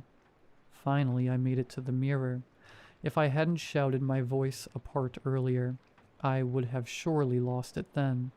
Distracted by my own disintegration, I had completely ignored the lack of sensation in my right ear. Well, it remained firmly attached, The shape of it dragged down the side of my face. I hesitantly reached to touch it, and flinched as my fingers sunk into the deflated cartilage. My thoughts were brought back to my teeth. I leaned my head back and pulled my cheek to the side. My gums were slathered with the gritty, whitish substance. I closed my mouth tightly and sucked on my teeth in an attempt to wipe the slime away. I carefully opened up again. I prodded at where the molars had been rotted, and to my horror, the gums caved in as well. I heard it as much as I felt it. A soft, mushy squish. I didn't even have to call an ambulance. The neighbors apparently thought I was being stabbed to death with how loud I was shouting. The officers sped me to the hospital after seeing the state I was in. I spent 6 days in the emergency room. Needless to say, the doctors had the same amount of information I did. Latent genetic disorder was tossed around. I heard cancerous mutation at one point. They couldn't take a blood test because, in their words, my circulatory system had become irregularly located. They took some x-rays, but every time they would come out blurred, as if the machine itself was shaking from what it was looking at. Query after query, guess after clueless guess. They weren't able to help, but thought I was too fascinating to go unstudied. I got shipped from the ER across state lines to some specialty lab. The only possession I got to bring with me was my laptop, which would be nice if I couldn't see them jotting down notes as I typed this. That was 2 weeks ago. At that point, if I have the timeline right, my left pinky, right cheekbone, left leg up to the knee, right leg halfway up the femur, one floating rib, and even more of my teeth had gelatinated, as they started calling it. I was already a rotten, wasting thing composed of my own dissolving matter, just waiting to pop. I couldn't imagine it getting worse, and yet here I am, much, much worse. At least I might get a condition named after me. It's hard to describe the state I'm in now. Most of my fingers still work, but the palms they're affixed to lie flaccid and motionless. Did you know your shoulder blades are the only bones in your body that aren't directly joined to another? They're connected to the shoulder through flexible tendons that can stretch according to the desired movement. That's why it slides across your back freely when you move your arm. That's also why I felt them slip down my ribs. One smashed through my pelvis, which itself was already half gone. 2 days later, the other one clattered across my ribs as it fell, knocking 2 loose, before getting stuck in my right butt cheek and fading completely. Still no pain, just less mobility. All I'm able to do now is type, slowly type out what's happening to me. Any day now my skull will evaporate, or maybe my vertebrae. I'm not a religious man, but when my jaw began to swing, I started praying. I think of 2 prayers when I wake up and repeat them when I go to bed. I invoke whatever creator allowed this to happen to end it as soon as possible. Second, I beg to feel some kind of pain when it happens. Any hint as to what's become of my body.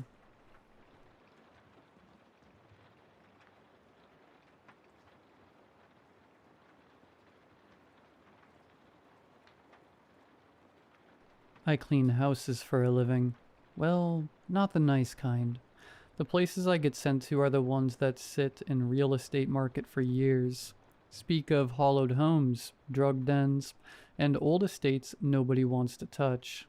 My boss likes to call them distressed properties. He always gives me the same routine when he hands me over the keys. Don't overthink what you see, just clean enough to make the place presentable. This time was slightly different. He added something new. And don't worry about any, well, funny markings in this one. That phrasing stuck in my head all morning. Funny markings. The house was way past the county line. A 3-story Victorian that was half swallowed by the trees along the side of the road. Every window had a shadow behind it. Inside, the air smelled like wet dust and mold. Why would anyone ever want to buy this place? Regardless, I worked my way up floor by floor, trying not to look too long at anything. Every surface felt sticky, like it remembered being touched. The wallpaper upstairs was peeling in spirals. There were these faint, reddish smears underneath it. When I reached the attic, I finally understood what my boss meant. The room was large and empty, but just in the center of the spoiled wooden floorboards, there was a dark imprint, and not exactly a stain. It had edges like a silhouette. You could see the curve of a head, shoulders, and knees forced straight. It was a person, or what was left of one, as if they had lain there for a very, very long time and their skin had melted into the wood. I tried to ignore it at first, but the longer I stood there, the heavier the air got. There was no smell at first, just this metallic taste that coated my tongue. I set up my bucket, poured bleach, and started scrubbing hard, but with an essence of pervasive reluctance that couldn't leave me. The wood hissed. I thought maybe it was moisture reacting with the cleaner, but then the stain bubbled. Little white blisters had formed along the outline of the ribs, popping with a soft crackle. The smell hit. It wasn't bleach anymore, but something sour like when you open a drain trap that hasn't been touched in like years. I gagged. My eyes began to burn. It felt like the fumes were crawling under my skin. My arms went weak, and a paralyzing pressure started building behind my jaw, like I was about to vomit, but nothing came up. The outline of the body didn't fade. Disgusted, I dropped the brush. I don't even remember climbing down the ladder. 1 second I was on my knees in the attic, and the next I was in the hallway, shaking like a rabid dog. My heartbeat was so loud it felt like its pulse filled the whole house. The bathroom was the only place with any running water, so I went there to wash the bleach off my arms. The sink was cracked but functional. The water came out cloudy at first but gradually cleared. When I looked in the mirror, my face was gray. My eyes had tiny red capillaries spidering from the corners. My skin began to itch. It broke into reddish, painful blisters. And when I rubbed at my forearm, it felt warmer than usual. I leaned over the sink to splash water on my face, and that's when the drain gurgled. It burped up a bubble the size of a golf ball. It popped, and the smell was... I don't even know how to describe it. Rotten flesh? Something black oozed up through the drain. Slow, thick, clotted. It wasn't sewage. It was viscous, like congealed blood. I backed up, and that's when I noticed the tub. The bottom was ringed with brown. There was some water, but it wasn't reflecting any of the ceiling. It looked deep, like it went somewhere. Floating in the center was a tangle of something stringy hair, maybe. But there were other bits caught in it, pale chunks with edges that glistened, something bone-colored, something that had teeth. A skull flattened through its scalp, battered to the surface like ground meat. I didn't check twice. I was too shocked to scream. I couldn't help but instinctively run away. I was done with this place. I left everything, the supplies, the keys, the ladder, and drove straight home. I didn't even call my boss until the next morning, and when I did, he picked up on the first ring. When I told him what I'd seen, he was quiet for a long time. Then he said, "Good God, you shouldn't have stayed that long. Save yourself." Before I could even respond, he hung up. I went to look up the address later that night. No listing, no record, nothing. Hours later, I worsened. I could smell bleach underneath my skin, and something else. Something sodden. Acrid sweet, like fruit going bad in the walls. The blisters now begin to forage my entire body, and a brown ooze leaks from my shaking fingertips. I don't know what this is, and I fear it has claimed me for good. My thoughts keep drifting back to that place, like something inside me has been tethered there. I don't feel like resting anymore. Maybe the only way to accept peace is to return, to let the attic have me.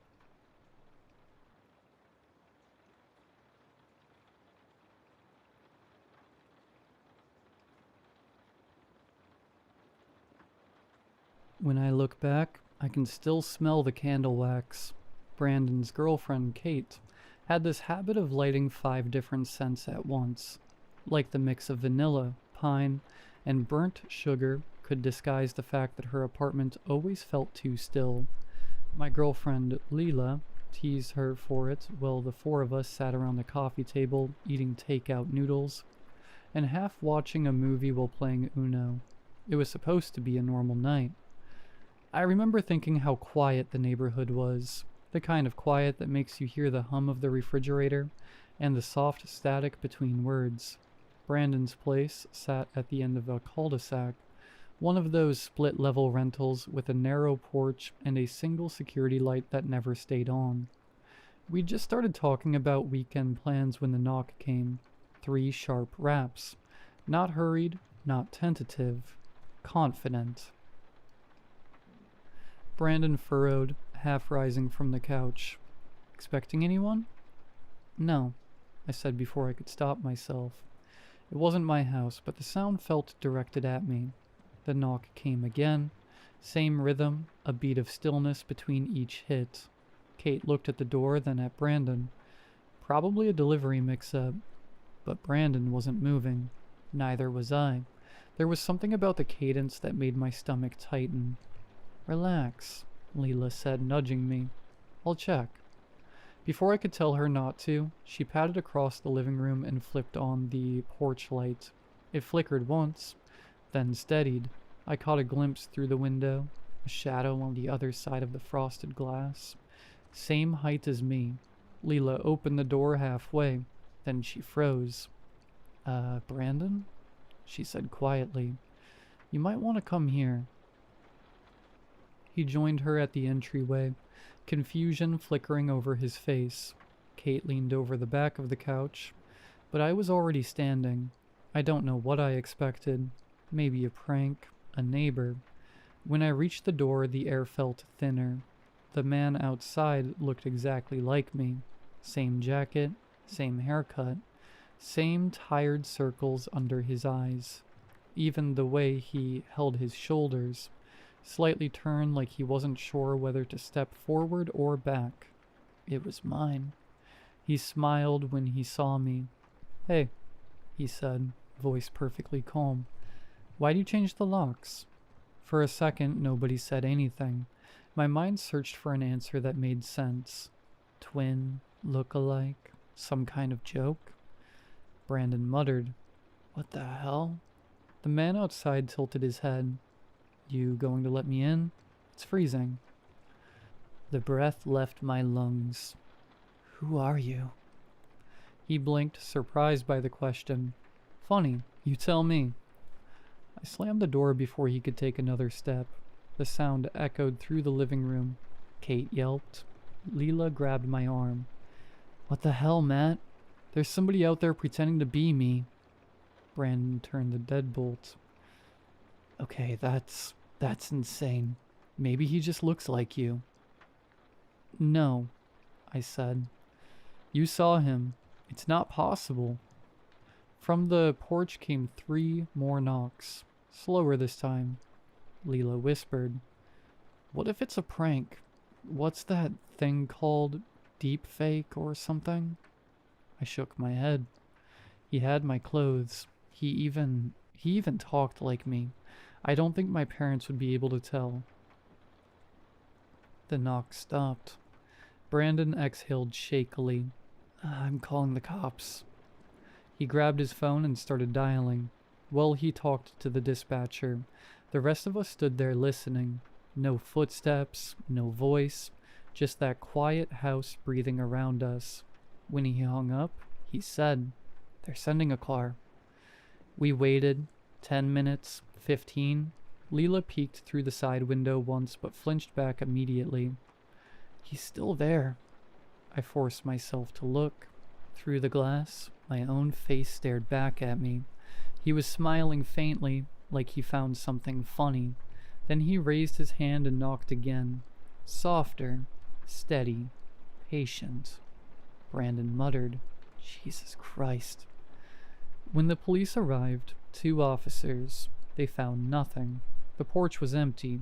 The night air looked untouched, like it had been that way all along.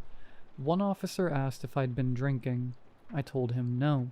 He said they'd patrol the area, told us to lock up, and left. We tried to laugh it off after that, but no one really could. Brandon suggested we all crash there for the night, just in case. Around midnight, Kate went to bed. Leela lay curled against me on the couch, pretending to sleep. Brandon stayed up, staring at the dark TV screen. That's when I heard it again. A single knock from the back door. Brandon looked at me like maybe I'd imagined it. Then we both heard the second one. 3 taps, the same slow rhythm. We crept into the kitchen. The small window above the sink looked out over the backyard. Porch light off, darkness thick as velvet. I whispered, "Don't." Brandon ignored me and flicked the light switch. The bulb hummed to life, yellow and weak, casting a cone of light over the glass door. I was standing outside again. Same jacket, same posture, except now there was something wrong with the way I smiled. It was too wide. We lifted a hand and rested it flat against the glass. The shape of it matched mine perfectly. Brandon hissed. How is he doing that? I wanted to answer, but my mouth felt dry. The thing outside leaned closer to the glass, forehead pressing gently until condensation fogged the pane. Then he whispered something. We couldn't hear through the door, but I knew the shape of the words. He mouthed, "Let me in." Brandon yanked the blinds closed. "Nope, we're done. We're calling again." But before he could reach for his phone, the kitchen light flickered and went out. The power didn't so much go out as hesitate. The hum of the fridge died, the clock on the stove blinked off, and the air itself seemed to thicken. I could hear Brandon's breath beside me, shallow and fast. Then came the soft drag of a hand sliding down the other side of the glass door. We backed into the hallway. Leela appeared, rubbing her eyes. What's happening? I started to answer, but a shape moved past the curtain window. A shadow, my own, brushed the fabric, the faint outline of a face pressing just close enough for the curtain to twitch. Then it was gone. "Basement," Brandon whispered. "Breaker box." He headed for the stairs. Kate called from the bedroom, voice small, asking if everything was okay. No one answered. I didn't want to go into that dark stairwell, but standing still felt worse. I followed Brandon down, the flashlight on his phone cutting narrow slices of light across the unfinished walls. The switch was already flipped to on. "See?" he said. "Power's fine. Must be..." Something slammed upstairs, hard enough to shake the ceiling dust loose. We bolted up the steps 2 at a time. The kitchen door was open. Cold air poured through the room like water. The curtain flapped against the wall. Kate stood frozen in the hallway, hand over her mouth. "He's inside," she whispered. I saw the trail of wet footprints on the tile before I saw him. Me, standing in the living room doorway. Head tilted slightly, eyes unfocused. He looked like he'd forgotten how to breathe. Brandon grabbed a lamp from the table and held it like a weapon.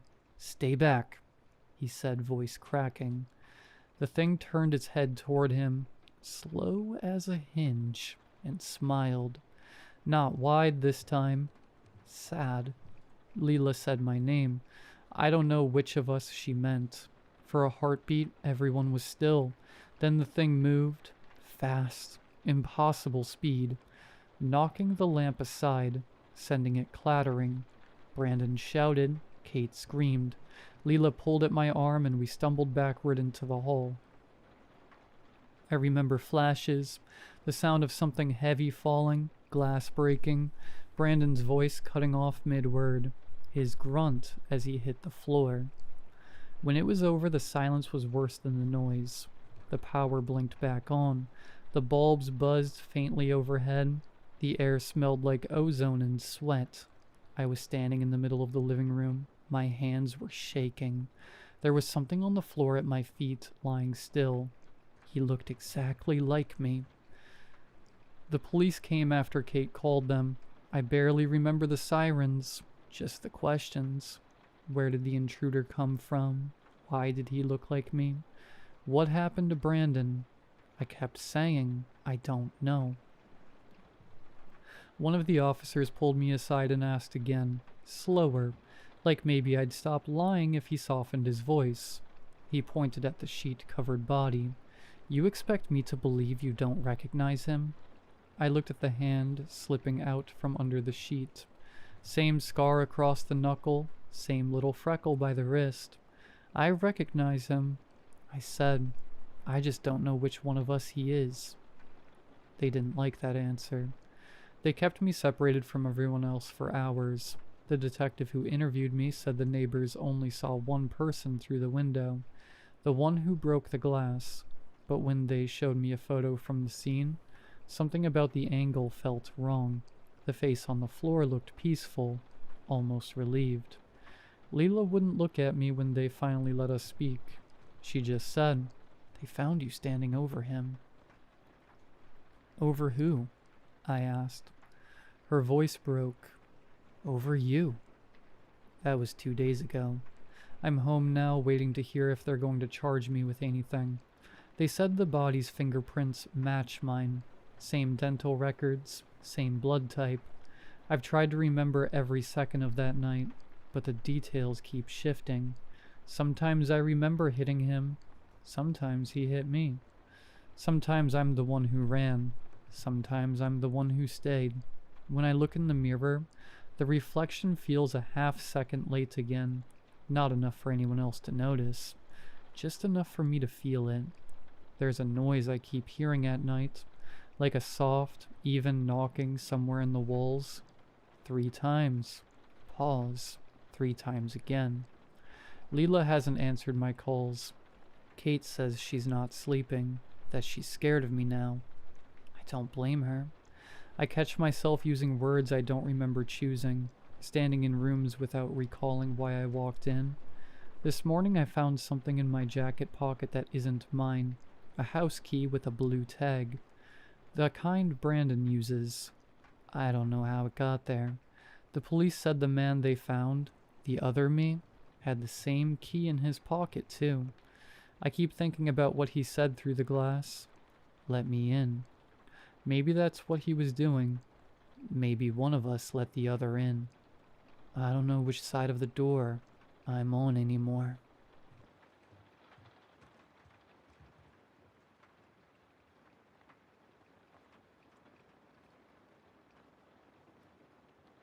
This kind of work isn't exactly glamorous, but it pays well.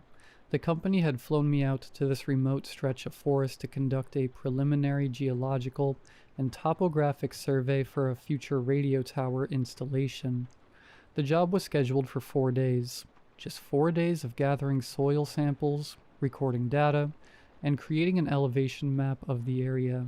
They dropped me off near a small cabin, originally built for logging crews decades ago. I was surrounded by trees, snow, and whatever wildlife that hadn't migrated south. The weather reports hinted at a snowstorm moving in by the end of the week, and the last thing I wanted was to get caught in the middle of it. The deep snow would make it impossible to do any work. The forest surrounding the cabin was dense, a towering wall of snow-covered pine trees, the kind of place where the quiet becomes deafening. At least, I used to think I liked that kind of quiet. Day 1, the snow crunched as I drilled into the frozen earth to collect core samples. I collected samples methodically, from different sites that had been marked on a map ahead of time. I spent the few hours of daylight as efficiently as possible, but I couldn't help but notice the silence, a constant distraction tugging at the back of my mind. Night had fallen by the time I returned to the cabin. The trees loomed like dark, twisted creatures, their branches bowing under the weight of the snow. I pulled the door shut behind me and made sure it was locked. The air in the cabin felt thick, almost suffocating. The hum of the fridge, the ticking of the clock on the wall. At least the white noise provided some relief from the silence. I made myself a cup of tea and started sorting the notes and data I had written down throughout the day. Day 2. The headache started the next morning, a throbbing ache behind my eyes that wouldn't go away. Must be the years of stale air in the cabin, I thought. I stumbled over to the window and opened it wide. The cold air hit me in the face, sharp and biting. The headache didn't seem to lessen, but at least the cabin felt less stifling. I left the window open as I made breakfast and got ready for today's work. It wasn't the first time I'd felt this way. Jet lag, lack of sleep, stress. I assumed it was a combination of all of that. By midday, I started feeling worse. I would look down on my map for a few seconds, and when I looked back up, the trees seemed different. I would open my notebook to write down measurements, only to find multiple pages of notes I didn't remember writing. I felt like time was slipping. I sat down on a rock to gather my thoughts, and when I opened my eyes again, the sun had already set. The forest felt alien in the dark. I looked at my map and estimated that I was around 40 minutes away from the cabin. That's when I first saw it. A shadow in the corner of my vision. I froze and glanced up. Just beyond the tree line, something tall and thin shifted between the pines. I squinted, trying to focus, but it darted behind a narrow tree before I could make it out. Something was following me. A shadow, always in the periphery. Every time I turned my head, it would disappear behind a tree. It looked too tall and too thin to be a human. I picked up my speed, but the shadow kept pace, flickering just out of reach all the way back to the cabin. I made the hike back in just 20 minutes.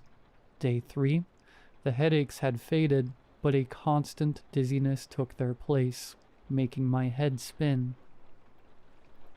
I tried to push through it, focusing on my work. The first couple of hours went smoothly enough. I took it easy and drank plenty of water. I was writing down notes on some terrain features when I saw it again, the dark silhouette, quickly ducking behind a tree. I paused for a moment, my eyes focusing on the spots where I had just seen it. In the daylight, I felt a bit more confident. I slowly walked toward the tree. My breath came in shallow bursts and my hands became clammy despite the cold. I reached the place where I thought I'd seen it, but there was nothing. I scanned the clearing. No movement, no shadow. The snow seemed undisturbed except for my own footprints. I circled the tree once, then again, searching for any sign that something or someone had been there. As I turned to leave, I caught sight of the entity about 50 meters away, peeking out from behind another tree. I took a step forward, expecting it to vanish like before, but this time it didn't move. I took another cautious step toward it. In an instant, it darted upward, climbing the trunk with a speed that could rival a squirrel. It disappeared into the snow-covered canopy above. I made it back to the cabin before dark this time. I lit a fire in the fireplace, gathered some snow to melt for my evening tea, and grabbed my notebook from my backpack. The fire would burn bright and intensely as it heated up my small sanctuary. I went back to the table. Suddenly, I was outside, in my socks, standing in the snow. I could barely feel my arms and legs. The notebook was still clutched in my hand. The light from the cabin was visible in the distance, and the front door stood wide open. How? I muttered to myself. Had I blacked out, sleepwalked, or had the forest entity done this? I stumbled inside the cabin and sank into a chair in front of the fire. My clothes were soaked, and I sat there, hoping for a sleep that never seemed to come. The rest of the night passed in a blur. The shadows cast by the fire danced across the walls, and with every hour that passed, they seemed to grow more alive. As the fire died down to smoldering coals, the shadows still remained. Day 4, I felt like I was losing my mind. I saw more of them now, behind every tree, in every window, in the corners of the cabin, and in the darkness beneath my bed. I couldn't concentrate on anything, not even the simplest tasks. I no longer cared about the survey. I no longer cared about the radio tower. I just needed to get out. I grabbed my coat and stumbled out of the cabin, too dizzy to think straight. The snow crunched beneath my boots as I trudged through the trees. It was following me, always a few footsteps behind. I could feel it breathing down my neck, a cold breeze. Then came a low hissing sound, quiet at first, but growing louder with every step. My headache was becoming unbearable. Just as I felt my legs begin to give out from exhaustion, I tripped over something, a metal pipe sticking out of the snow. The metal pipe, thick and rusted, protruded from the ground like a withered tree stump. Faint letters were stamped into the metal, nearly obscured by the snow and frost. Warning, gas pipeline. A loud hissing sound clearly emanating from the pipe, an odorless and colorless gas poisoning the air. I staggered back, my body tingling with a mix of horror and nausea. The shadow was right there, no longer hiding. It didn't have to. It stood in front of me, still and silent. Was it really just a figment of my oxygen-starved brain's imagination? I used the last of my energy to get up on all fours and started crawling away. Then I blacked out. I woke up in the helicopter with an oxygen mask strapped to my face. "He's awake," someone said to the pilot. "How are you feeling?" What happened?" was all I managed to say. "Well, we were about to ask you the same," the pilot replied. "We found you lying face down in the snow. You were lucky we got to you when we did.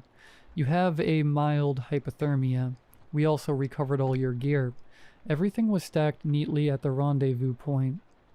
I'm writing this down, hoping that putting it on paper will help me make sense of what happened out there."